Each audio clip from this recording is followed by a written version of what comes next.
ಕನ್ನಡಿಗರ ಹೆಮ್ಮೆಯ ಶ್ರೀಗಂಧದ ಮರ. ಕನ್ನಡಿಗರ ಹೆಮ್ಮೆಯ ಶ್ರೀಗಂಧದ ಮರ. ಕನ್ನಡಿಗರ ಉಸಿರಾಗಿರುವ ಮರ, ಕರುನಾಡಲ್ಲಿ ಬೆಳೆಯುವ ಮರ, ಕನ್ನಡಿಗರ ತಿಲಕವಾಗಿರುವ ಮರ, ಅದುವೇ ನಮ್ಮ ಹೆಮ್ಮೆಯ ಶ್ರೀಗಂಧದ ಮರ. ಅದುವೇ ನಮ್ಮ ಹೆಮ್ಮೆಯ ಶ್ರೀಗಂಧದ ಮರ. ಸ್ಯಾಂಟಲಂ ವಂಶಕ್ಕೆ ಸೇರಿದ ಮರ, ಸುವಾಸನೆಯನ್ನು ಬೀರುವ ಮರ, ಜಗತ್ತಿನ ಎರಡನೇ ದುಬಾರಿ ಮರ, ಅದುವೇ ನಮ್ಮ ಹೆಮ್ಮೆಯ ಶ್ರೀಗಂಧದ ಮರ. ಅದುವೇ ನಮ್ಮ ಹೆಮ್ಮೆಯ ಶ್ರೀಗಂಧದ ಮರ. ಒಣ ಬಿಸಿಲಿನಲ್ಲೂ ಬೆಳೆಯುವ ಮರ, ಕೆಂಪು ಬಿಳಿ ಕಾಂಡಗಳನ್ನು ಹೊಂದಿರುವ ಮರ, ಕಾಡು ಮೇಡುಗಳಲ್ಲಿ ಬೆಳೆಯುವ ಮರ, ಅದುವೇ ನಮ್ಮ ಹೆಮ್ಮೆಯ ಶ್ರೀಗಂಧದ ಮರ. ಅದುವೇ ನಮ್ಮ ಹೆಮ್ಮೆಯ ಶ್ರೀಗಂಧದ ಮರ.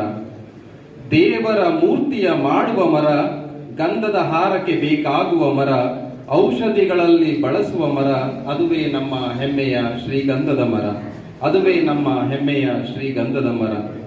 ರೈತರ ಬೆನ್ನೆಲುಬಾಗಿರುವ ಮರ, ರೈತರ ಬೆನ್ನೆಲುಬಾಗಿರುವ ಮರ, ಹಕ್ಕಿ ಪಕ್ಷಿಗಳ ನೆಚ್ಚಿನ ಮರ, ಹಕ್ಕಿ ಪಕ್ಷಿಗಳ ನೆಚ್ಚಿನ ಮರ, ಕನ್ನಡಿಗರ ಹೆಮ್ಮೆಯ ಮರ, ಅದುವೇ ನಮ್ಮ ಹೆಮ್ಮೆಯ ಶ್ರೀಗಂಧದ ಮರ. ಅದುವೇ ನಮ್ಮ ಹೆಮ್ಮೆಯ ಶ್ರೀಗಂಧದ ಮರ.